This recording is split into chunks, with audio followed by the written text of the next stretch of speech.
పరిశుద్ధ గ్రంథమైన బైబిల్ నుండి మార్కు రాసిన సువార్త 11వ అధ్యాయము 7వ వచనం. వారు ఆ గాడిద పిల్లను యేసునొద్దకు తోలుకొని వచ్చి తమ బట్టలు దానిపై వేయగా ఆయన దాని మీద కూర్చుండెను. ముందు వెళ్ళుచుండిన వారును వెనక వచ్చుచుండిన వారును జయము ప్రభువు పేరిట వచ్చువాడు స్తుతింపబడును గాక. హల్లెలూయా, హల్లెలూయా.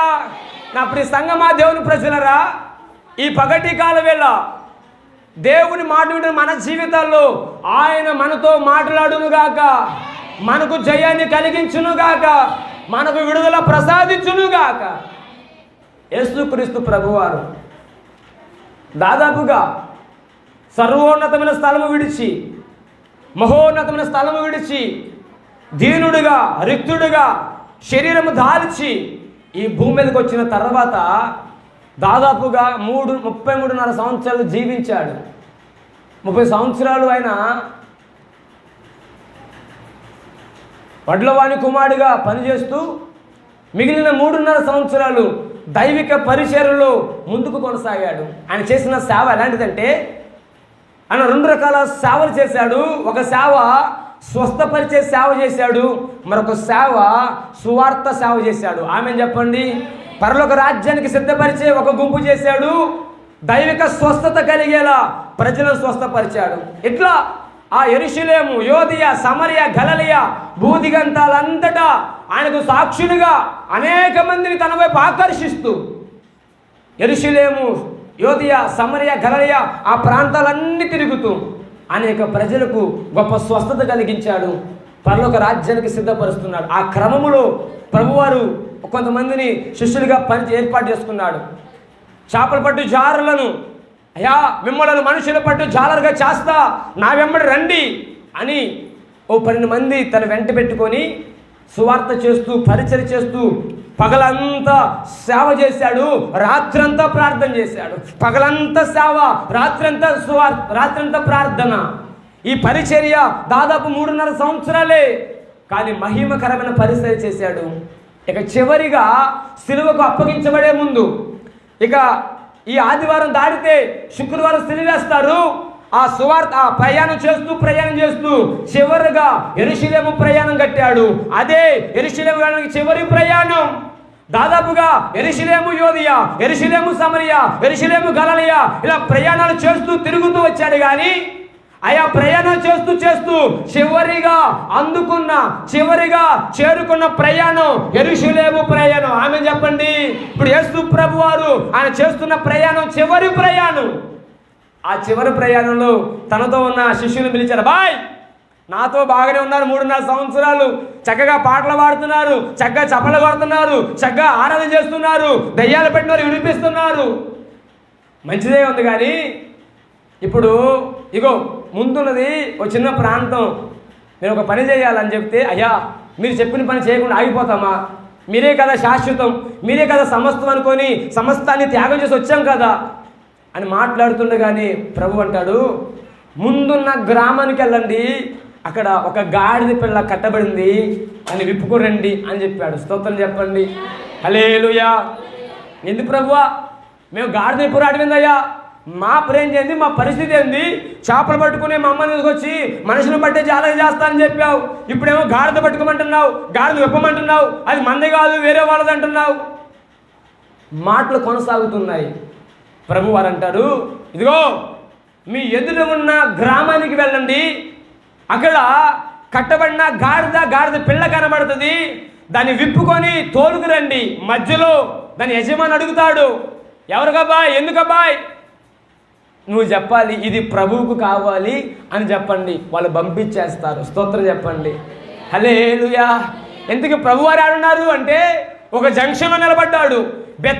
బేతనియా అనబడుతున్న ఒక జంక్షన్ నిలబడి ముందున్న గ్రామంలో ఒక కట్టబడిన గాడిద పిల్లను ఆయన చూస్తున్నాడు. స్తోత్రం చెప్పండి.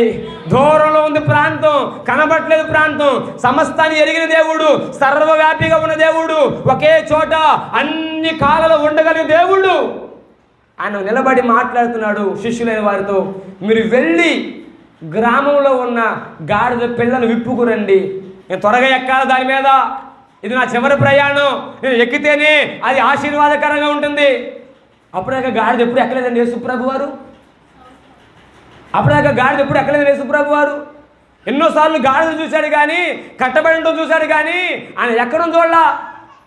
ఎన్నడూ ఘనతకు అర్హత కానిది, ఎన్నడూ ఘనతకు ఊహకు అందనిది, ఘనత పొందుకోలేనిది గాడిద. దేనికి వాడతాం గాడిదని చెప్తారా? బరువులు మోయడానికి. లేదా ఇక్కడి నుంచి వేరే దూరం ప్రయాణం చేయాలంటే బట్టలు లేదు బరువు ఏదైనా వేసి నన్ను ధరమిటి వరకు వెళ్ళిపోతారు. సరిగా మనిషి కూడా కూర్చోని పరిస్థితి. గుర్రాల మీద ప్రయాణం చేస్తారు, స్వారీ చేస్తారు. ఘనత పొందుకోవాలనుకున్న గుర్రాల మీద, ఒంటెల మీద ప్రయాణం చేస్తారు. కానీ ప్రభు వారు అంటారు, నేను త్వరగా ఆ గాడిద మీద కూర్చోవాలా. స్తోత్రం చెప్పండి, హల్లెలూయా. ఈ శిష్యులు అంటారు, అయ్యా నీకు గాడిద ఏందయ్యా, చెబితే రాజ్యం నీకు గుర్రాలు అప్పగిస్తారు, రథాలు అప్పగిస్తారు. ప్రభు వారు అంటారు, లేదు లేదు, కట్టబడి గాది ఇప్పుకురండి. స్తోత్రం చెప్పండి దగ్గరగా, హల్లెలూయా. సరే త్వరగా వెళ్ళిపోయారు. ఆ దూరం ఉన్న బేతనకి వెళ్ళారు. వీళ్ళు ఊరి లోపలికి అడుగు పెట్టగానే ఆ బయటే ఒక గాడి పిల్ల కట్టబడింది. వెంటనే విప్పడం మొదలు పెట్టేశారు. వాళ్ళు ఆ గాడిదకున్న ఆ తాడు విప్పుతుండగానే ఆ గాడిద పిల్ల యజమాని వచ్చి, బాయ్ ఎవర్రా మీరు, నా గాడిద మీరెవర్రా అని కసిరించుకోవడం మొదలుపెట్టాడు. వీళ్ళు అంటారు, అయ్యా ఇది ప్రభువుకు కావాలంటయ్యా. మరొక మాట మాట్లాడలేదండి. చూస్తారా ఒక మాట? 11వ అధ్యాయము 6వ వచనం చదువుకుందాం. అందుకు శిష్యులు యేసు ఆజ్ఞాపించినట్లు వారితో చెప్పగా వారు పోనిచ్చిరి. ఆమె చెప్పండి దగ్గర, హల్లెలూయా. నా విషయం దేవుని మాట్లాలకించండి, ఇది ప్రభువుకు కావాలి అని చెప్పగానే మరొక మాట మాట్లాడకుండా ఆ యజమానులట వారితో ఆ గాడిద పిల్లని పోనిచ్చేశారట. జరిగిన కార్యం చెబుతూ మీరు శ్రద్ధగా ఆలకించండి. ఇప్పుడు వెంటనే ఆ గాడిద విప్పబడ్డారు, కట్లు విప్పబడ్డాయి. యేసు ప్రభు తీసుకురాగానే ప్రభువారు వెంటనే ఆ గాడిద ఎక్కి కూర్చోవడం మొదలుపెట్టాడు. స్తోత్రం చెప్పండి, హల్లెలూయా, హల్లెలూయా. ఎందుకు గాడిదని ఎంచుకున్నాడు ఆయన అంటే జకరియా ప్రవచించాడు. జకరియా 9:9 ఒక ప్రవచనంగా చెప్పబడింది, నీ రాజు నీతిపరుడు, ఆయన మనకు రక్షణ కనపరిచేవాడు. ఆయన గాడిద పిల్లను ఎక్కి, భారవాహికమైన గాడిద పిల్లను ఎక్కి మన ఎద్దకు వస్తున్నాడు. ఆయన విడిపించేవాడు. బంధకాల్లో పడిన వారులారా, మీరు మరలా మీ కోటను ప్రవేశించుడి, రెండంతల దీవెన మీకు కలుగును. జకరియా ప్రవచించాడు. ఆ ప్రవచనం నెరవేరడం కోసం నా యేసయ్య తన శిష్యులను పంపించాడు. గాడిద పిల్లను తీసుకొచ్చాడు. స్తోత్రం చెప్పండి, హల్లెలూయా. ఇప్పుడు తీసుకురాగానే ఆయన గాడిద మీద ఎక్కి కూర్చున్నాడు. గాడిద మీద ఎక్కి కూర్చొని ఆ ఊర్లోకి ఎంటర్ అవుతుంటేనే ప్రజలకు ఎవరు చెప్పారు, జనానికి ఎవరు చెప్పారు అర్థం కావట్లా. యేసు ప్రభువు వస్తున్న మాట వినబడగానే దారి పొడుగున తాటి మట్టలు, ఈత మట్టలు, వారికి ఉన్న చీరలు, దుప్పట్లు అన్నీ కూడా రోడ్డంతా పరిచేశారు. స్తోత్రం చెప్పండి, హల్లెలూయా. ఇప్పుడు పలుకుతున్న మాట తెలుసా, వస్తున్న ప్రభువుకు జయము, సర్వోన్నతునికి జయము, సర్వోన్నతునికి జయము, వచ్చుచున్న మన తండ్రి రాజ్యము స్తుతింపబడును గాక అంటూ కేకలు వేస్తున్నారు. ఆమె చెప్పండి దగ్గరగా, హల్లెలూయా. ఎప్పుడు స్తోత్రాలు చెప్పలేదా అండి? ఎప్పుడు ప్రభుకి గణపరచలేదా అండి? ఎప్పుడు గణపరిచేవారు. కానీ ఇది ఒక ప్రత్యేకమైన ఆహ్వానం. యేసు ప్రభు వారికి ఒక ప్రత్యేకమైన ఆహ్వానం. ఎందుకో తెలుసా? నీ కొరకు నా కొరకు ఆయన మరణానికి అప్పగించబడే ముందు దినాలు ఆసన్నమయ్యాయి. దేవుని చిత్తం నెరవేరబడే సమయం ఆసన్నం అవుతుంది.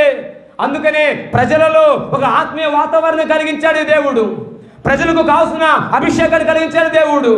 వారు గాడిద మీద ఎక్కిన యేసు ప్రభు వారు చూడగానే తాను తగ్గించుకున్న విధానాన్ని, తాను కలిగిన విధేయతను, తాను కలిగి ఉన్న అభిషేకాన్ని సమస్తాన్ని విడిచిపెట్టి దీనుడిగా, రిక్తుడిగా గాడిద ఎక్కి కూర్చోవడాన్ని బట్టి వాళ్ళు తాటి మట్టలు, ఈత మట్టలు, ఆ దుప్పట్లు, చీరలన్నీ రోడ్డంతా పరిచారు. ఇప్పుడు అంటారు, వస్తున్న తండ్రికి జయం, ప్రభువుకు జయం, హోసన్నా హోసన్నా హోసన్నా అంటూ కేకలు వేయడం మొదలుపెట్టారు. స్తోత్రం చెప్పండి కొంచెం గట్టిగా, హల్లెలూయా. 2 చేతులు తెచ్చుకున్న వారు స్తోత్రం చెబుదామా? హల్లెలూయా. ఎక్కలేని ఉత్సాహంలో ఉంది. వాస్తవానికి మట్టల ఆదివారం అంటే మనం కనబడేది తాటి మట్టలు, ఈత చెట్లు, దారి పడినా ఇవి అనుకుంటాం. నీకు అర్థం కావాల్సిన ఒక విషయం, ఇదిగో యేసు ప్రభు వారు ఆ గాడిద మీద ఎక్కితేనే నీ ముందు తాటి మట్లైనా పరచబడతాయి, చీరలైనా పరచబడతాయి. ఆమె చెప్పండి. యేసు ప్రభు వారు ఆ గాడిద ఎక్కపోతే రెడ్ కార్పెట్ వేయబడదు. ఒక మాట చెబుతా, ఆలకించండి. ఏనాడైనా గాడిద సౌందర్యంగా కనబడుతుందా? ఏనాడైనా గాడిద ఘనపరచడం చూసారా? ఏనాడు గాడిదని పూజించడం చూసారా? ఎన్నడూ ఘనతకు నోచుకోనిది, ఎన్నడూ ఘనపరచబడినది గాడిద పిల్ల. కానీ ఇప్పుడు ఏం చేసింది తెలుసా? గాడిద మీద కూర్చున్న ఆయన బట్టి గాడిదకి ఘనత వచ్చేసింది. చవటి యేసుకి స్తోత్రం చెప్పండి. గాడిద మీద కూర్చున్న ఆయన బట్టి గాడిదకు ఘనత, గాడిదకు దీవెన. ఎన్నడూ రెడ్ కార్పెట్ నోచుకోలేనిది, ఎన్నడూ ఘనపరచబడినది, ఎప్పుడు బరువులు మోసేది, ఎప్పుడు దూరంగా చులకన చేయబడింది, ఊరి బయట కట్టివేయబడేది, ఇప్పుడు ఊరి లోపలికి ఎంటర్ అయిపోయింది. స్తోత్రం చెప్పండి. దేనికో తెలుసా? ఇప్పుడు గాడిద మీద యేసయ్య కూర్చున్నాడు. హల్లెలూయా, హల్లెలూయా. గాడిద కూర్చోగానే గాడిద మీద దుప్పట్లు పైకి పరిచేశారట. యేసుప్రభు కూర్చుండగానే అన్నారు కదా, హోసన్నా జయము, ప్రభువానికి జయము, నీకు మాత్రమే స్తుతికి అర్హుడివి, నువ్వు మాత్రమే స్తుతించబడే దేవుడివి అని కేకలు వేస్తున్నారట. ఆ యెరూషలేము వీధులన్నీ తిరుగుతున్నాడు. నా మాట ఆలకించండి. యేసు ప్రభు వారు గాడిద మీద ప్రయాణం చేసినంతసేపు గాడిద ముందు రెడ్ కార్పెట్ పరచబడుతుంది, పువ్వులు విసరబడుతున్నాయి, చీరలు విసరబడుతున్నాయి, ఘనత మహాఘనతగా ఆశీర్వదించబడింది. ఎంతవరకు ఎప్పుడు ఏ గుర్రానికి అంత ఘనత రాలా, ఏ పశువుకి అంత ఘనత రాలా. వచ్చిన ఘనత గాడిద అనండి. కొంచెం గట్టి చేస్తే ఏందక్క? గాడిద. అది ఉన్న పరిస్థితిని తెలుసాక, దాని స్థితి ఏంటో తెలుసా? ఏంటిది? ఒకప్పుడు యజమాని దగ్గర కట్టబడింది, ఇప్పుడు యేసయ్య దగ్గర స్వేచ్ఛగా ఉంది. ఆమె చెప్పండి. హల్లెలూయా. యజమాని దగ్గర కట్టబడి ఉంది, యేసయ్య దగ్గర రాగానే సంతోషంగా ఉంది. దాని ముందు రెడ్ కార్పెట్, ఎన్నడూ ఊహించినది, ఎన్నడూ కూడా తన మదికి రాని బుద్ధి, ఎన్నడూ తనకు కలగని బుద్ధి అప్పుడు కలుగుతుంది. అయ్యో, ఇంత సౌభాగ్యాన్ని పోగొట్టుకున్నానా, ఇంతటి ఘనత పోగొట్టుకున్నానా? యేసు ప్రభు నా మీద ఎక్కితే నాకింతటి సౌష్ఠవా? సంతోషపడుతుంది గాడిద. హల్లెలూయా, హల్లెలూయా. ఒక మాట శ్రద్ధగా ఆలకించు. ఈ మట్టల ఆదివారం అంటే నువ్వు కొత్త బట్టలు వేసుకొని పూలు పెట్టుకొని తాడి మట్టి చేపలు రావడం కాదు, కట్టబడిన గాడిదలు విప్పుకు రావడం. ఆమె చెప్పు చేతుల దగ్గర. హల్లెలూయా. మళ్ళా చెప్తూ శ్రద్ధగా ఆలకించు. మట్టల ఆదివారం అంటే కట్టబడిన కొన్ని కుటుంబాలను, కట్టబడిన కొన్ని జీవితాలను విడిపించి మందిరానికి తీసుకురావడం. చౌడేశ్వరికి స్తోత్రం చెప్తారా? హల్లెలూయా, హల్లెలూయా. నా ప్రియ సంగమా, ఏ కుటుంబం ఇంకా కట్టబడిందో ఆ కట్టబడిన గాడిదలను, ఆ కట్టబడిన కుటుంబాలను విప్పే స్థితే నీకుంటే మనసులో నీకు ఉండాల్సింది తెలుసా? చెప్పరా? ఇది ప్రభువుకు కావాలి. ఏమవసరలా? యజమాని అడుగుతాడు, బాయ్ ఏంట్రా నా గాడి నింపుతున్నావు అంటాడు. అయ్యా ఇది ప్రభువుకు కావాలయ్యా. ఒక మాట చెప్తే చాలు. ఏం చెప్పాలా? ప్రభువుకు కావాలి. మాట చెప్పి ప్రార్థనలు పెట్టుకో, మనసులో పెట్టుకో. నువ్వు ధైర్యంగా మాట్లాడలేకపోతే సహోదరుడా, ఇది మొదలుగా గుర్తుంచుకో. నువ్వు ఇది ఇంటికి వెళ్ళిన తర్వాత అయినా నువ్వు మోకలేసి ప్రార్థన చేస్తున్నప్పుడు ఏ కుటుంబానికి ప్రార్థన చేస్తున్నావు? ప్రభువా, ఈ వ్యక్తులు నీకు కావాలయ్యా. అప్పుడు మాట్లాడు. ఆ దేహం మీద ఉన్న ఆత్మతో, దుష్టుడా ఇది యేసయ్యకు కావాలి. ఆమెను చెప్పు. అపవాది ఇది యేసయ్య కావాలి. ఆమెను చెప్పు. హల్లెలూయా. ఇంకెంతకాలం కట్టబడి ఉంటారండి? త్రాగుడనే బంధకాల మధ్య, కులం అనే కట్టల మధ్య, ధనం అనే బంధకాల మధ్య, రోగం అనే బంధకాల మధ్య నీ ప్రజలు పాడైపోవట్లేదా? నీ స్నేహితులు పాడైపోవట్లేదా? నీ బంధువులు పాడైపోవట్లేదా? చూస్తూనే నువ్వు ఒక్కడే మందిరానికి వస్తావా? చూస్తూనే నువ్వు ఒక్కదానివే యేసయ్య దగ్గరికి వస్తావా? నువ్వు ఒక్కదానివే దేవుని పొందుకుంటావా? నా ప్రభు అంటాడు, బాయ్ చప్పలు కొట్టిన దారా, పాటలు పడిన దారు, పొయ్యి ఇప్పుకురా పో. ఎవరిని గట్టి చెప్పాలా? ఎవరిని చెప్పింది? ఎవరితో? యోహాను పేతురుతో, శిష్యులతో. ఎంతసేపు నా పక్కన తిరుగుతారా? నాతో కలిసి పాటలు పాడుకుని చదవడం మంచిదే కాదని చెప్పట్లా. నీకు నీ బంధువులు వద్దా? నీ స్నేహితులు వద్దా? పో బయట నువ్వు కట్టడానికి అధ్యక్షరా పో. అయ్యా వాళ్ళు ఏదన్నా అంటారేమోనయ్యా, వాళ్ళ యజమాని మంచోడు కాదయ్యా. ప్రభు కావాలని చెప్పు. ఏంటంట ఎంత సింపుల్గా తెరిచి ఊకుంటారండి యజమానులు. అక్క నీ వస్తువు తీసుకుంటూ ఊకుంటావు అక్క. నువ్వు చెప్పాల్సిన మాట నీ ప్రార్థనలు కానీ నువ్వు ప్రభువు కావాలన్నా, నువ్వు ప్రభువు కావాలక్క. నీ ప్రార్థనలు విప్పో, వాటి ముళ్ళేమున్నాయో, వాళ్ళు కట్టుకున్న ముళ్ళేమున్నాయో, వాళ్ళు త్రాగుడా, మందా, వ్యసనాలా, వ్యామోహాలా, వ్యభిచారమా, తప్పుడు జోదాలా, ఏదైనా కానీ నీ మనస్సుకు ఎదిగినంత మట్టుకు నువ్వు కట్లు విప్పడానికి సిద్ధపడు. నా దేవుడు కార్యం చేస్తాడు. హల్లెలూయా. ఎందుకో తెలుసా? ఆ కుటుంబం మీద ఆయన కూర్చోవాలని ఆశపడుతున్నాడు. ఆ కుటుంబంలో ఆయన ఉండాలని ఆశపడుతున్నాడు. నువ్వు పొందుకున్న ఆశీర్వాదం, నువ్వు పొందుకున్న దీవెన, నీవు కలిగిన నిత్య జీవం, కట్టబడిన కుటుంబాలు కూడా వారి మీద యేసు ప్రభువు ఉండాలని ఆశపడుతున్నాడు. పాపం ఎన్నడూ ఘనత పొందుకోలేదండి. ఎన్నడూ ఘనత ఎప్పుడు కూడా ముందుకు రాలేకపోయాయి. కారణం యజమాని బంధించాడు, యజమాని ఊరుకు దూరంగా ఉంచాడు, యజమాను ఎప్పుడు కట్టేసే ఉంచాడు. ఏ రోజు కూడా తను ఉపయోగించుకోవడానికి ఏదో బరువు వేయడానికో కానీ దేనికో ఒకదానికి ఉపయోగించాడు కానీ ప్రతి విషయంలో కట్టేసి దూరంగా పెట్టేవాడు. ఇప్పుడు చెబుతున్నా, నీ ఆశీర్వాదానికి నీ దీవెనకు అడ్డుగా ఉన్నదాన్ని ఇప్పుడు కూడా సిద్ధపడగలవా? నా ప్రియ సంగమా, ఈ పగటి కాల వేళ, ఈ మట్లాదివారం దినమున నీకున్న కట్టులన్నీ తెగిపోవునుగాక, నువ్వు విడిపించబడుదువుగాక. నిశ్చయముగా యేసు క్రీస్తు నామమున నీ దేహమున ప్రతి కట్లు విడుదల పొందుకొందుగాక. రెండంతల మేలు యేసు నామమున పొందుకొందువుగాక. Thank you Jesus. Hallelujah, hallelujah. Simon అంటావా? కొంచెం గట్టిగా. సీమోన్ పేతురు కాదండి. సీమోన్ ఒక గాలి తీసే పనివాడు ఉన్నాడండి. గాడి తీసేవాడు ఉన్నాడు.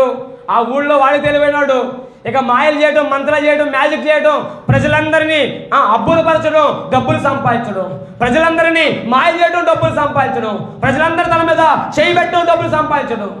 వాడుకున్న పని ఒకే ఒకటి, ఇంకే పని లేదు. మాయ మాటలు మాట్లాడతాడు, మాయ పనులు చేస్తాడు, గారడీ చేస్తాడు, డబ్బులు సంపాదించుకొని ధనవంతుడిగా చలమనవుతాడు. అనుకోకుండా ఆ ప్రాంతానికి ఫిలిప్పు అని యేసు ప్రభువు శిష్యుడు బయలుదేరాడు. ఆమె చెప్పండి, ఎవరు వెళ్ళారండి? ఫిలిప్పు దేవుని అభిషేకం చేత నింపబడ్డాడు. సువార్త ఇవ్వడం మొదలుపెట్టాడు. యేసు ప్రభువు రాజ్యం గురించి, పరలోక రాజ్యం గురించి, ఆ మహిమ గురించి చెబుతుండగానే, వాక్యం ప్రకటిస్తుండగానే ఒక్కొక్కరిలో సూచక క్రియ జరుగుతున్నాయి. హల్లెలూయా. ఒక్కొక్కరి జీవితాల్లో అద్భుతాలు జరుగుతున్నాయి. హల్లెలూయా. ఆయన మాటలు ప్రకటిస్తుండగానే వందల మంది, వేల మంది బాప్తిసం పొందుకున్నారు. ఆ బాప్తిసం పొందిన వారిలో కూడా సీమోను ఒకడు. ఆమెను చెప్పండి. హల్లెలూయా. చూసారా మాట? అపోస్తుల కార్యములు 8వ అధ్యాయం 21వ వచనం చదువుకుందాం, 23వ వచనం చదువుకుందాం. అపోస్తుల కార్యములు 8వ అధ్యాయం 21వ వచనం, 23వ వచనం. నీ హృదయము దేవుని ఎదుట సరి అయినది కాదు గనుక నీకు పాలి పంపులు లేవు. నీవు ఘోర దుష్టత్వములోను దుర్నీతి బంధకములలోను ఉన్నట్టు నాకు కనబడుచున్నదని చెప్పాను. ఆమె చెప్పండి. ఏ బంధకాలు ఉన్నాడంట? దుర్నీతి బంధకాలు అనండి, దుష్టత్వం అనండి. పేతురు యోహానులు అనుకోకుండా ఆ ఊరు వెళ్ళారు. ఫిలిప్పు చేసిన సేవ బాగుంది, సంఘం కట్టబడింది, ఎట్లాగున్నారు సంఘస్థులు అనుకున్నారు. ఆ 16వ వచనంలో అంటాడు కదా, క్షమించండి 13వ వచనంలో, అప్పుడు సీమోను కూడా నమ్మి బాప్తిసం పొంది ఫిలిప్పును ఎడబాయకుండి సూచక్రియలను గొప్ప అద్భుతములు జరుగుడు చూచి విభ్రాంతి నొందెను. స్తోత్రం చెప్పండి. ఇప్పుడు సీమోను కూడా బాప్తిసం పొందుకున్నవాడే, జీవగ్రంథం పేరు లిఖించుకున్నవాడే, దేవుని సాక్షిగా బ్రతుకుతున్నవాడే, యేసే దేవుడని ఒప్పుకున్నవాడే. కానీ తన హృదయం అంటే ఎట్లా ఉందట? నీ హృదయము దేవుని ఎదుట ఏంటట? సరి అనేది కాదు. ఎవరంటున్నారు? అనుకోకుండా ఆ ప్రాంతానికి పేతురు యోహానులు వచ్చారు. ప్రజలందరితో మాట్లాడారు, అందరి కొరకు ప్రార్థన చేశారు. యోహాను పేతురు ప్రార్థన చేస్తుండగానే వారి ప్రార్థన ఆలకించిన దేవుడు వారున్న స్థలానికి ఒక అభిషేకాన్ని పంపించాడు, పరిశుద్ధాత్మను పంపించాడు. వారందరి మీద దేవుని ఆత్మ అట్లా వ్రాలగా అన్య భాషలతో మాట్లాడారు, అభిషేకం చేత నింపడ్డారు. ఇక ఇది చూసిన సీమోను తెలివైనోడు కనుక, కొంచెం జ్ఞానవంతుడు కనుక వెంటనే కొంచెం డబ్బు సంచి పట్టుకుపోయి, అయ్యా పేతురు గారు యోహాను గారు ఇదిగో కొంచెం డబ్బు పెట్టుకొని ఆ వరం నాకు కూడా ఇవ్వా. ఏంటంట? అప్పటిదాకా గాడి చేసిన పని చాలేదంట. అప్పుడు దాకా మోసం చేసిన పనులు చాలేదంట. రక్షించబడినవాడే, బాప్తిసం పొందుకున్నవాడే, యేసు ఒప్పుకున్నవాడే, మారు మనసు పొందుకున్నవాడే జారిపోయాడు, తప్పిపోయాడు, పడిపోయాడు. మరలా పాపపు బంధకాలు తన హృదయంలో ఏలుబడి చేస్తున్నాయి. తన ఉద్యోగాన్ని బట్టి, వ్యాపారాన్ని బట్టి, పనిని బట్టి, దొంగ మాటలను బట్టి, అబద్ధ సాక్ష్యాలను బట్టి దేవుడు మాట, నీ హృదయము దేవుని ఎదుట సరి అనేది కాదు. సంగమా, నీ మాట గుర్తుంచుకో. దేవుని ఎదుట నీ హృదయం సరిగా ఉండాలి. Praise the Lord. Hallelujah, hallelujah. అతనుకున్న తెలివి ఏంటంటే, అరే పేతురు యోహానులు ఎట్లాగ వెళ్ళిపోతారు ఊరిలో నుంచి, పిలిపి వెళ్ళిపోయినట్లే పేతురు యోహాను వెళ్తారు. నేను కూడా చేయబెట్టి ఆత్మ పంపిస్తే కార్యం జరిగిద్ది, ఇంకా సంపాదించవచ్చు, వెనకేయచ్చు, కోట్లు కోట్లు బిల్డింగ్లు కట్టవచ్చు అని చెడ్డ హృదయంతో పేతురు దగ్గరికి, యోహాను దగ్గరికి వెళ్తే వాళ్ళంటారు, నీ వెండి నీతో నశించును గాక. ఆమె చెప్పండి. చాలామంది డబ్బుతో కొనాలని చూస్తారండి మనుషుల్ని, అవునా కాదా? డబ్బుతో పని చేయించుకొని చూస్తారు మనుషుల్ని. నేను మరలా చెబుతున్నా, నీ డబ్బు నిన్ను మంచి మార్గం నడిపించదు. నీ డబ్బు నిన్ను మంచి మార్గం నడిపించదు. ఆ డబ్బు సంచి పట్టుకొని సీమోన్ అంటాడు, అయ్యా నాకు ఆ వరం ఇయ్య అంటే, నీ వెండి నీతో నశించును కాక. బాయ్, నీ హృదయము దేవుని ఎదుట సరైనది కాదు. నీకు ఇందులో పాలు పంపులు లేవు. బాప్తిసం పొందుకున్నాడు కాదా అక్క? ఎంత గట్టి మాట చెప్పారండి పేతురు యోహానులు. నీకు ఇందులో పాలు పంపులు లేవు బాయ్, నీకు ఇంతటితో చివరే సమాప్తం. పేతురు మాట అవునంటే అవును, కాదంటే కాదు. ఇక్కడ హల్లెలూయా. అననే సప్యారులు అబద్ధం చెబితే అక్కడికక్కడ కూలి చచ్చిపోయారు. ఎంతటి అభిషక్తుడై ఉండాలా, ఎంతటి ప్రార్థన పడి ఉండాలా, ఎంతటి పరిశుద్ధాత్మతో నింపబడి ఉండాలా. అలా అన్నారు, నీకు ఇంక పాలు పంపలేవురా. నువ్వు ఘోర ఘోర దుష్టత్వములోను దుర్నీతి బంధకాల్లో ఉన్నట్లు నాకు కనబడుతుంది. ఆమె చెప్పండి. ఎవరు కనబడుతుందట? పేతురు అనండి. పేతురు గారు కనపడుతుందంటక్క. మనం చాలాసార్లు అనుకుంటాం, నేను బాప్తిజం పొందుకున్నా, బాగానే రక్షణ పొందుకున్నా, ఏంది నీకేం తెలుసు నాకన్నా, పాట పాడగలవా, వాక్యం బాగా చెప్పగలవా? నా ఎక్స్పీరియన్స్ 20 సంవత్సరాలు.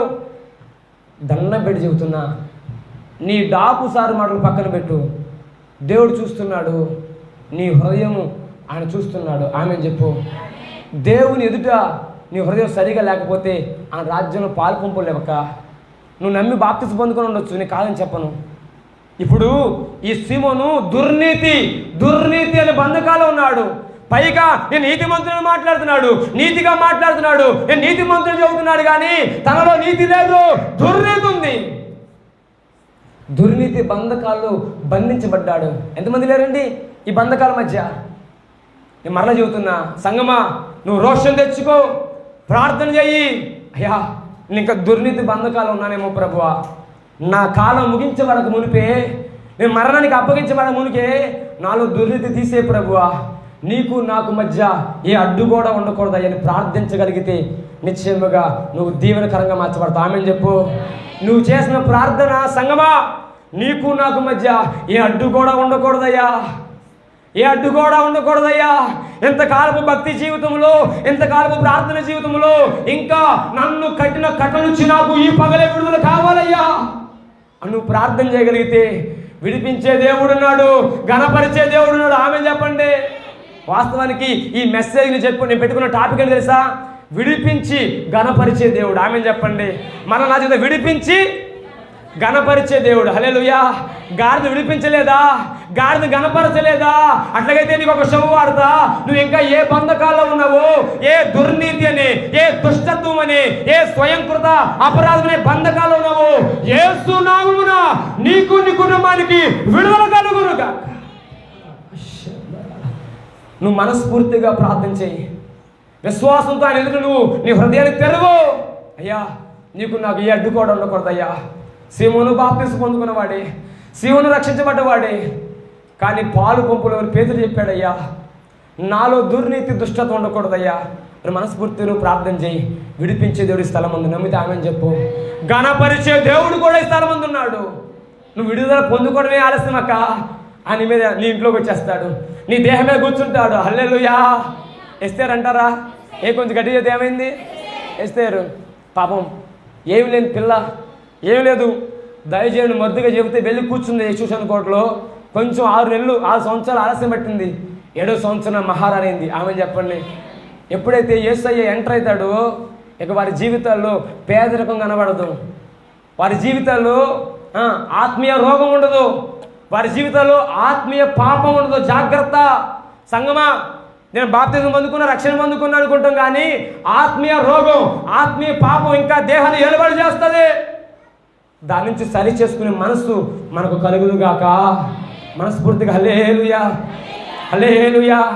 నా దేవుడు గాడిదలు విడిపించాడు, గాడిద కూర్చున్నాడు.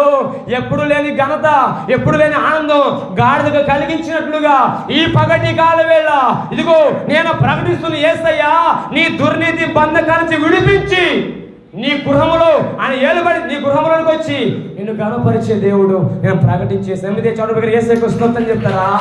హల్లెలూయా. మట్టల ఆదివారం అంటే కొత్త బట్టలు వేసుకోవడం కాదు, మట్టల ఆదివారం అంటే తాటి బట్టలు పట్టుకోవడం కాదు, మట్టల ఆదివారం అంటే ఈత చెట్లు పట్టుకోవడం కాదు. మట్టల ఆదివారం అనుగా నువ్వు విడిపించబడమే మట్టల ఆదివారం. దగ్గరికి ఆమె చెప్పు. హల్లెలూయా. ఆచారతో నీకేం పని అన్నా?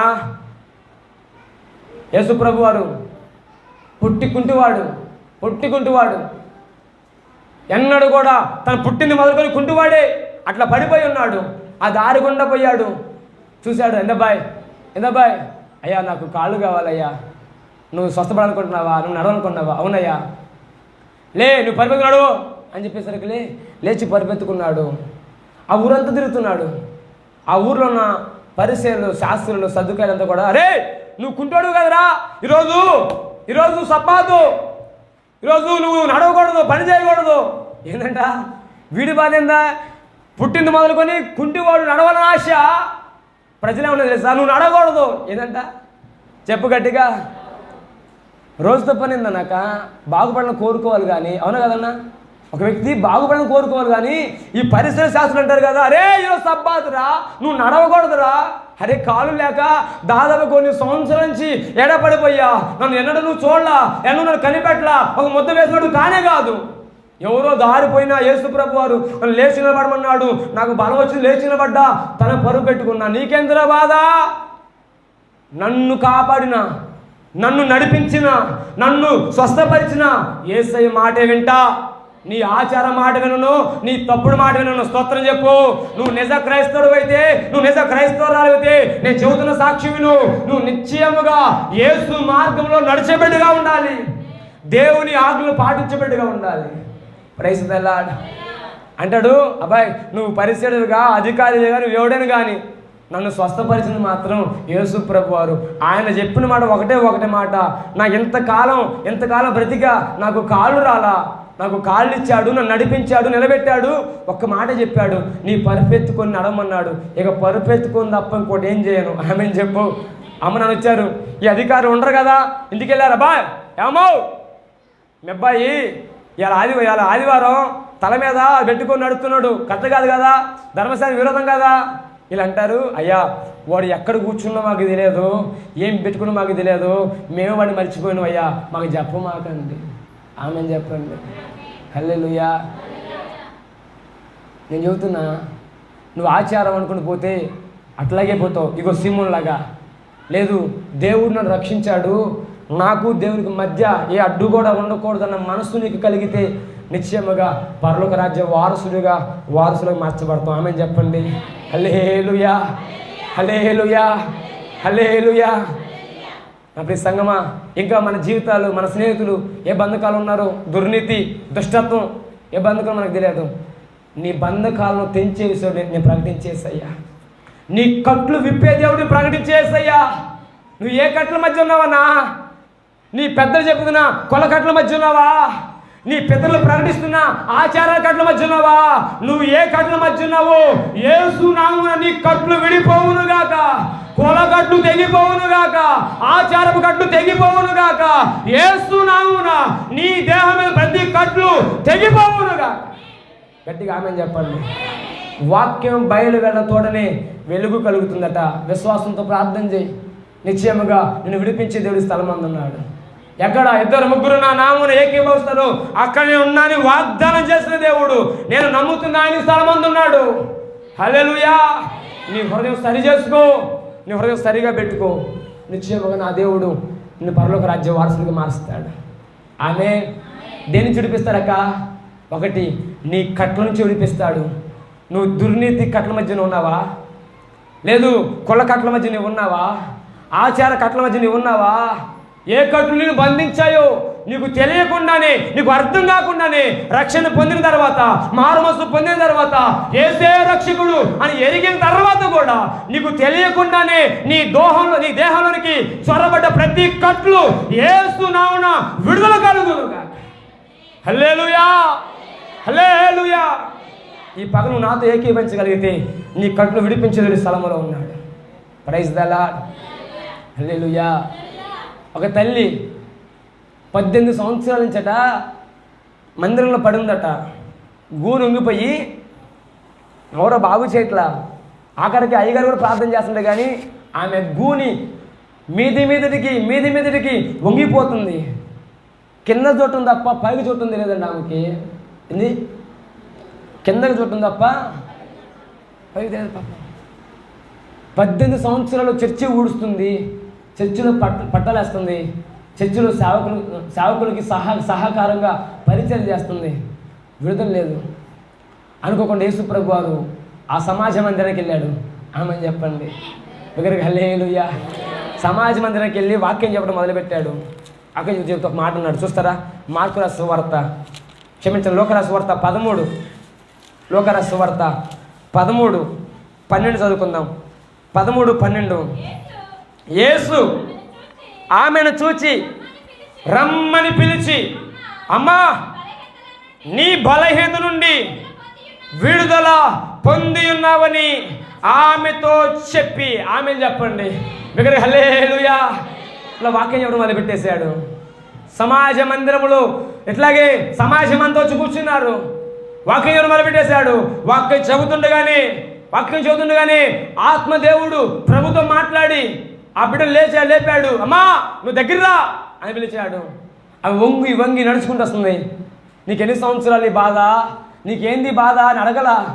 ఇదిగో అమ్మా నీ బలహీనత నుండి నువ్వు విడుదల పొందుకున్నావు. చోటకు వేసే స్తోత్రం చెప్పండి దగ్గరకు. హల్లెలూయా, హల్లెలూయా. నీకు ఎన్ని సంవత్సరాల నుంచి బలహీనత అని అడగలా, నీకు ఎన్ని సంవత్సరాల నుంచి బాధని అడగలా. వాక్యం చెబుతుంది 18 సంవత్సరాల నుంచి ఆమె సమాజ మందిరంలో పడిపోయింది. వెంటనే చర్చిలో అయ్యగారు లేచారు. ఏంది అయ్యగారు, ఇలా సబ్బాతో, ఇవాళ క్షమించండి, ఇవాళ శనివారం, ఇవాళ నువ్వు పని చేయకూడదు. ఏంటంట? బలహీనపరచు ఆత్మట ఒక స్త్రీని 18 సంవత్సరాలు బంధించేసిందండి. ఒక రోగం 18 సంవత్సరాల నుంచి ఆ దేహంలో ఉంది. ప్రభువారు అంటాడు, అమ్మా నీ బలహీనతలు విడుదల పొందుకున్నావు అని చెప్పగానే బొమ్మలు వేసి కూర్చుని నిలబడ్డారు. ఏం దేశ ప్రభువారు, ఏసయ్యా నువ్వు ఇది కరెక్ట్గా నీకు ధర్మశాస్త్రం ఏం చెబుతుంది అని చెప్పుకొచ్చారు. ప్రభు అంటాడు ఉండబట్టలేక 13:16 అంటాడు, ఇదిగో 18 ఏళ్ల నుండి, శ్రద్ధగా నుండి 18 ఏళ్ల నుండి సాతాను బంధించిన అబ్రహాము కుమార్తె అని ఈమెను విశ్రాంతి దినమందు ఈ కట్ల నుండి విడిపింపదగదా అని అతనితో చెప్పను. చూడగారు యేసుకు స్తోత్రం చెప్పండి. హల్లెలూయా, హల్లెలూయా. ఎవరి కుమార్తెంట? అబ్రహాము కుమార్తె. ఎవరు బంధించారు?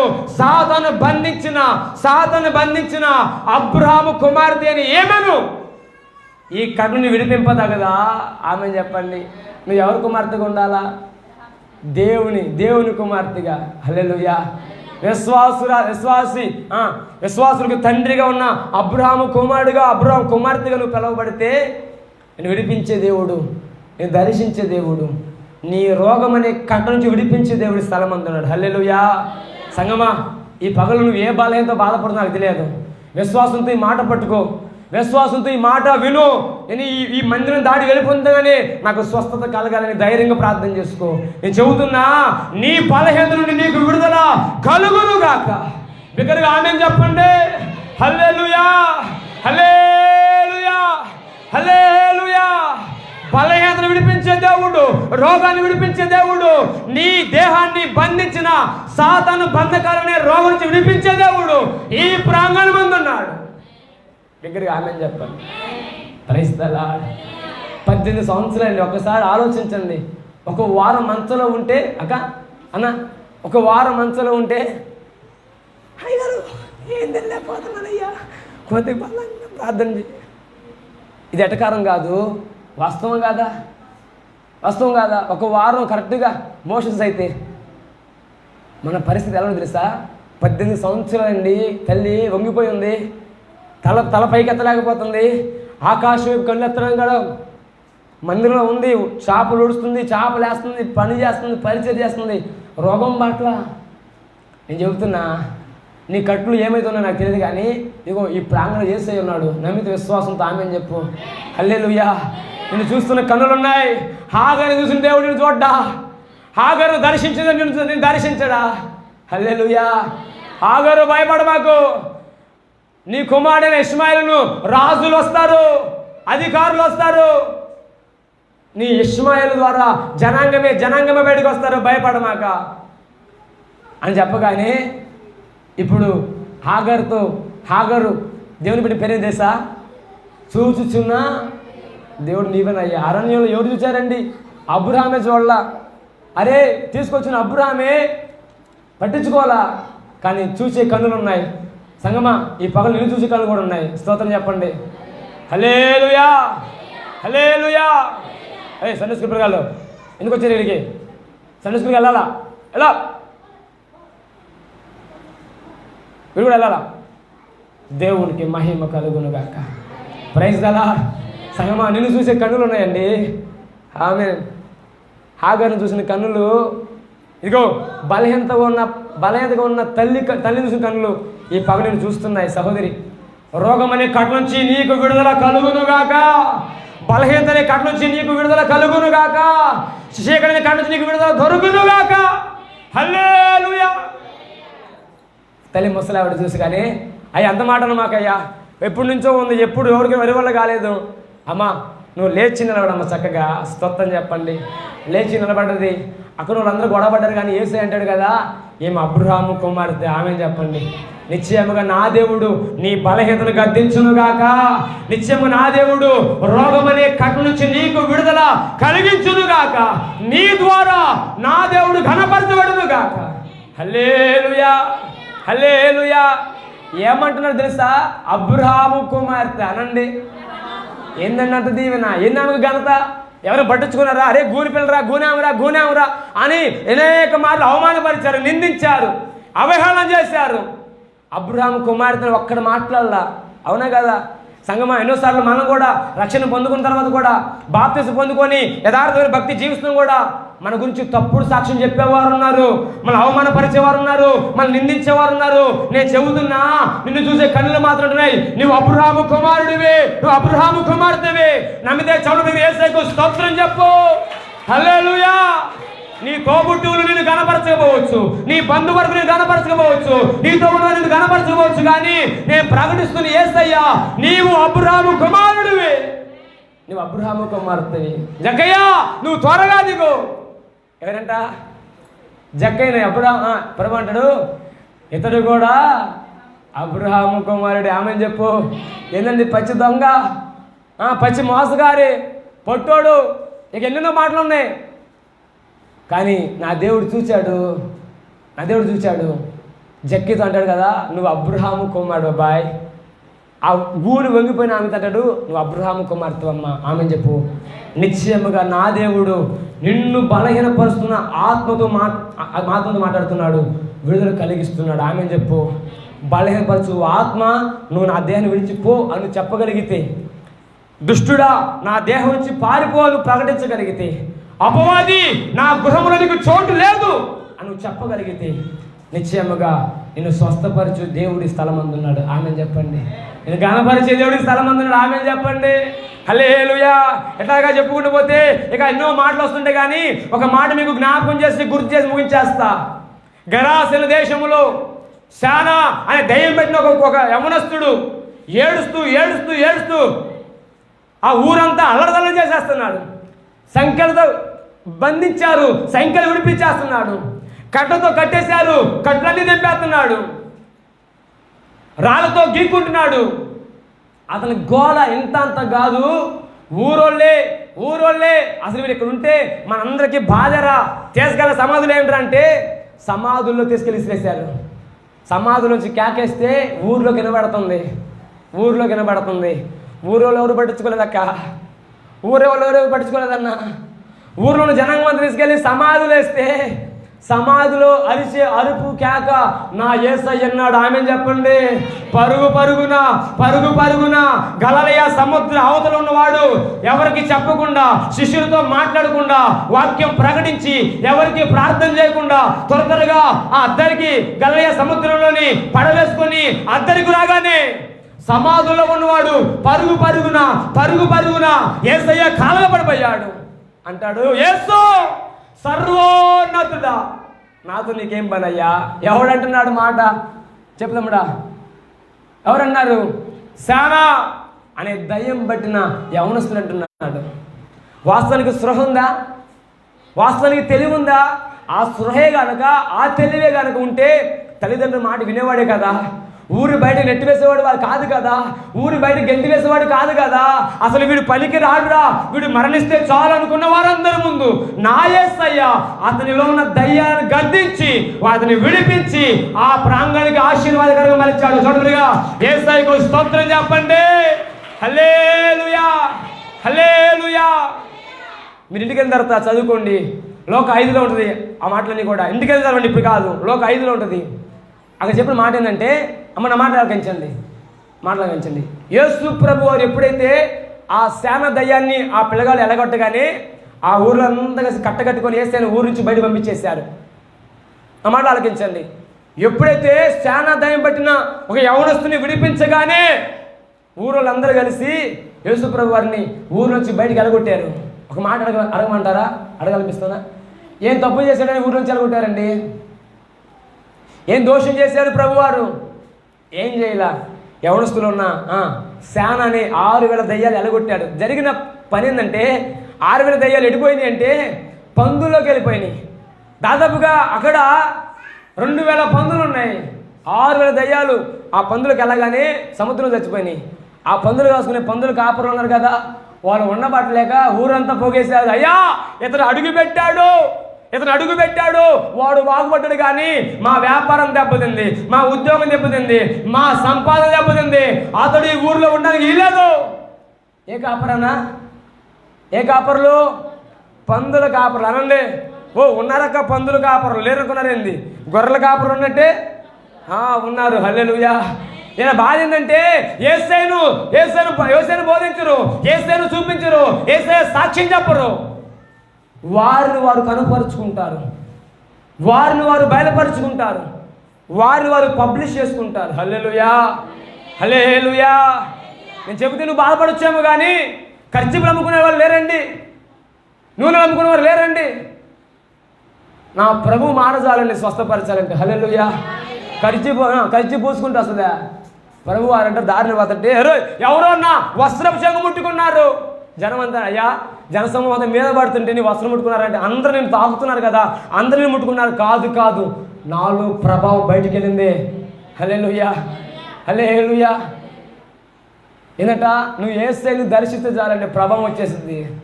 నువ్వు ఖర్చు కొనుక్కుంటే కాదు, నువ్వు నూనె డబ్బా కొనుక్కుంటే కాదు, నేను ప్రకటిస్తున్న యేసయ్య ఎదుట నీకు ఆయనకు మధ్యలో అడ్డుగోడ ఉండకూడదు. దేవుని ఎదుట నీ హృదయం సరైనదిగా ఉండాలి. ప్రైజ్ ద లార్డ్, హల్లెలూయా. ఇక పందుల కాపర్లు అందరూ కలిసి యేసుప్రభు బయట నెట్టేశారు. ప్రభువారు ఒక పని చేశారు. ఏం తెలుసా? అబ్బాయ్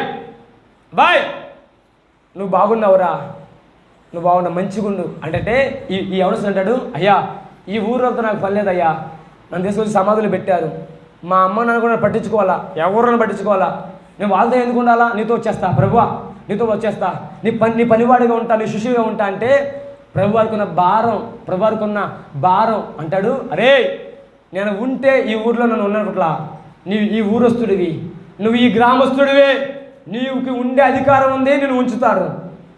నేను చేసిన అద్భుతాన్ని బట్టి వీరిని బయటకు పంపించవచ్చు, నేను చేసిన కార్యాలు ఈ ఓరాలకు ప్రకటించు. చోటు చేసే స్తోత్రం చెప్పండి. హల్లెలూయా, హల్లెలూయా. ఉన్నపాటు యేసు ప్రభు వారు మళ్ళా ధోని ఎక్కి అవతలిపోయాడు. ఒక మాట, బాగు చేస్తే కోపట్టం ఏంటండి, బాగు చేస్తే నెట్టివేటండి. నేను చెబుతున్నా, ఆయన సువార్త ఆగుదు, ఆమె చెప్పండి. ఆయన పరిచర్య ఆగదు. నువ్వు అడ్డుపడ్డా, నువ్వు ఆటంకాలు చేసినా ఆయన సేవ ఆగదు. ప్రభువారు అంటాడు, అబ్బాయ్ నీలో దయ్యం పోయింది, నువ్వు బాగుపడ్డావు, నాకు అదే చాలరా, నువ్వు ఈ ఊరుడు కనుక ఈ ఊరిలోనే ఉండు, నన్ను ప్రకటించు, నా సువార్త ప్రకటించు, ప్రజలందరినీ పరలోకానికి మార్చు. హల్లెలూయా. ఏందంటే ఘనత? అప్పుడు దాకా పాపడి ఘనత లేదు. ఊరంతా బయటేశారు, ఊరంతా వెళ్ళేశారు. ఊరు బయట సమాధి దగ్గర కేకలేస్తుంటే ఎవడు పట్టించుకోవాలా? ఇప్పుడు నా ప్రభువారు అభిషేకం ఇచ్చారు, ఆమె చెప్పండి. ఇప్పుడు నా ప్రభువారు అధికారం ఇచ్చారు, ఆమె చెప్పండి. హల్లెలూయా. అదే ఊర్లో ఉన్నాడు, అదే ప్రజల మధ్య ఉన్నాడు, అదే ప్రజలకు మార్పు కలిగేలా యేసు సాక్షిగా బ్రతికాడు. స్తోత్రం చెప్పండి. హల్లెలూయా. అట్లాగే ఒక మాట, నా ప్రియ సంగమా, దేవుని ప్రజలారా, యేసయ్య నువ్వు స్వస్థపరచలేదా? యేసయ్య నీకు రక్షణ కలిగించలేదా? యేసయ్య నీ కుటుంబాన్ని బాగు చేయలేదా? ఇంతకాలం ఆయన సాక్షిగా ఉండి కూడా ఒక వ్యక్తికి నువ్వు సాక్ష్యం చెప్పలేకపోయావంటే, ఒక వ్యక్తిని మందిరం నడిపించలేకపోయావంటే అది నీ అజ్ఞానం. ఈ పగలు నా ప్రభు నీతో మాట్లాడుతున్నాడు. కట్టబడిన కొన్ని గాడిదలు ఉన్నాయి, కట్టబడిన కొన్ని కుటుంబాలు ఉన్నాయి. ఈ పగను విడిపించగలవా? నువ్వు విడిపించు చాలు, నేను ఘనపరుస్తా అంటున్నాడు ఆయన. హల్లెలూయా, హల్లెలూయా. ఎన్ని మారులు కన్నీళ్ళు కంటిలో దాగలేదండి.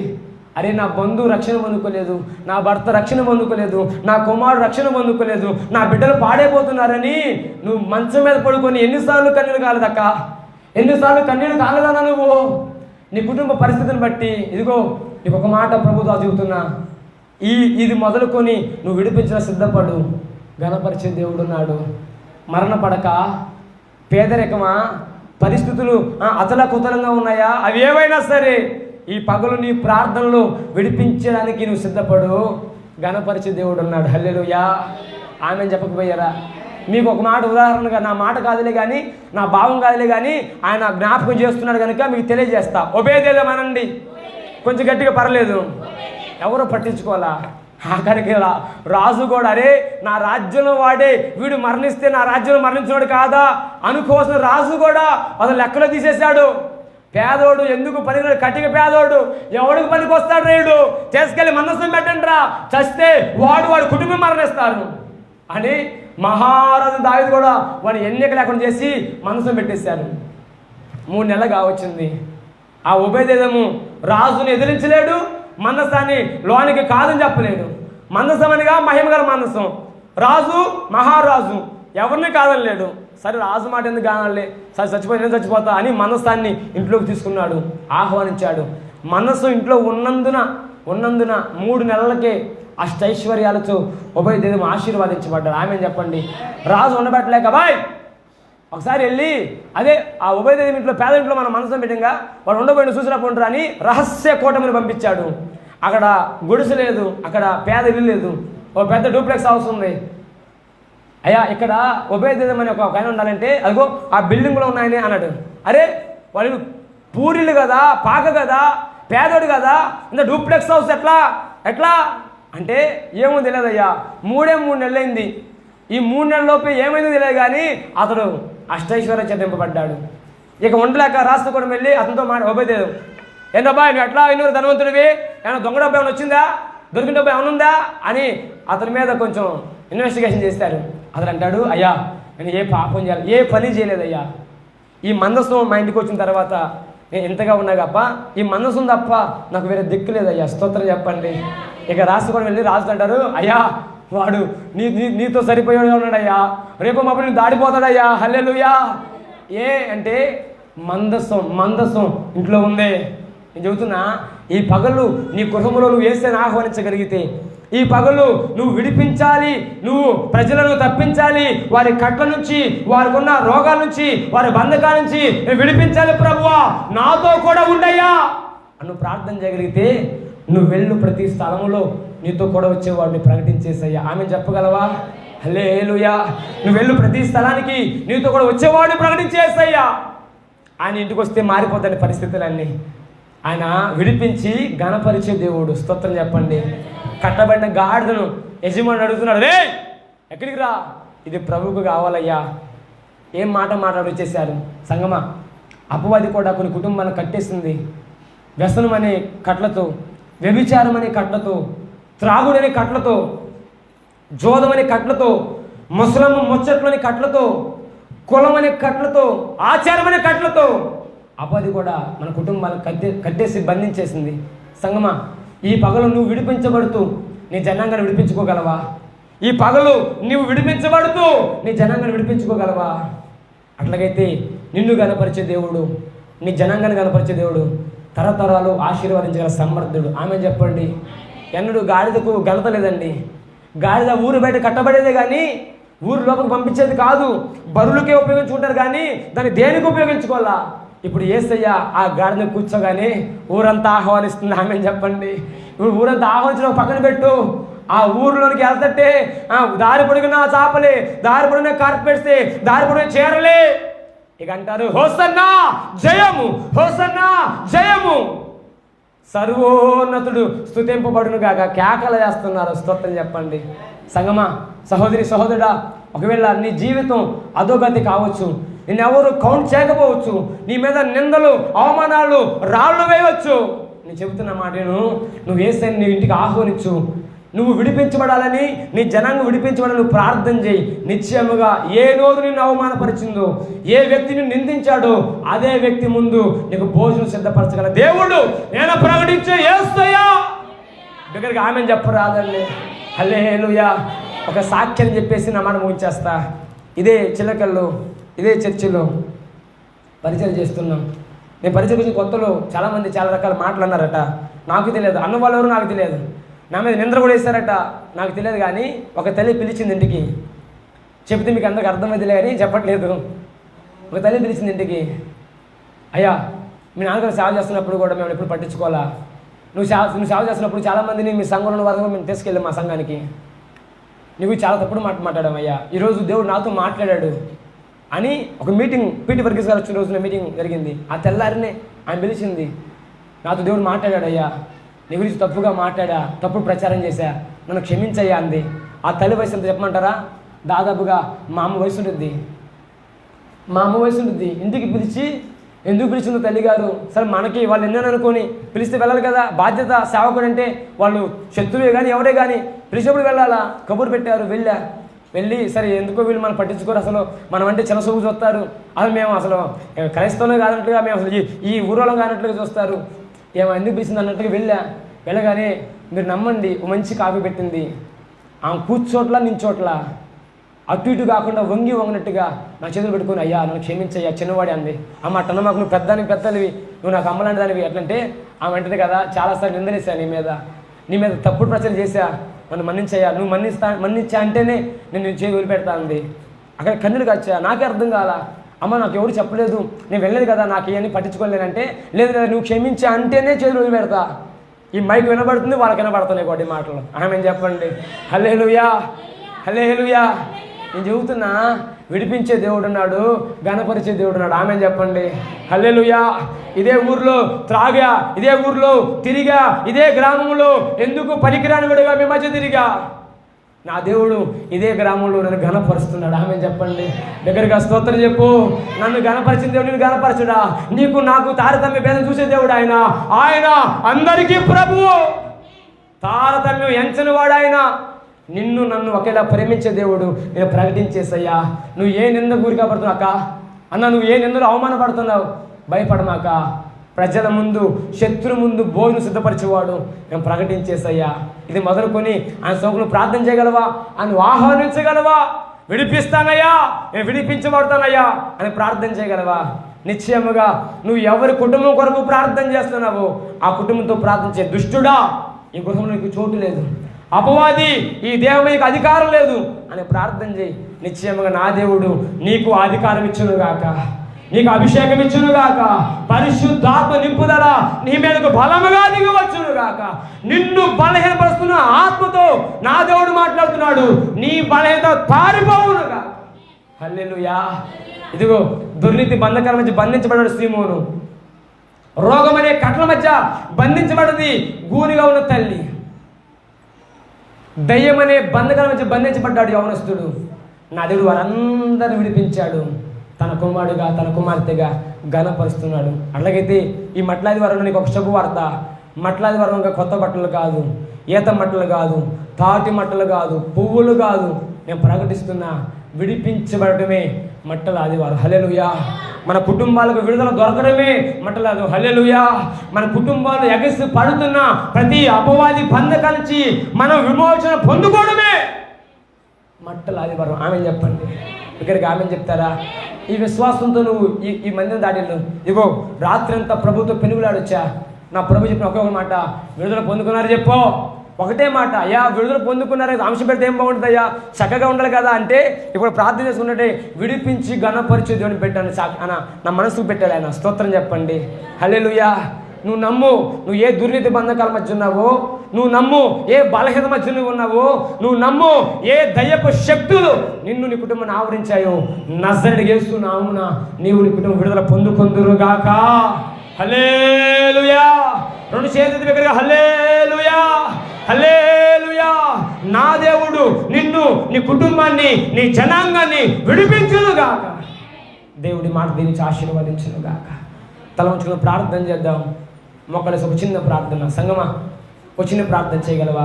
ఇదిగో ఈ ఆదివారం విడుదల ఆదివారం. నీకు, నీ దేహానికి, నీ కుటుంబానికి, నీలో ఉన్న దుర్నీతికి విడుదల దినం. ఒక చిన్న ప్రార్థన చేయగలవా మనస్ఫూర్తిగా? ఆయన నిన్ను విడిపించాలని, నీ కుటుంబాన్ని విడిపించాలని ఆశపడుతున్నాడు. మనస్ఫూర్తిగా హృదయపూర్వకంగా ఆయన సముఖంలో వచ్చిన ప్రార్థన చేద్దామా? వచ్చింది.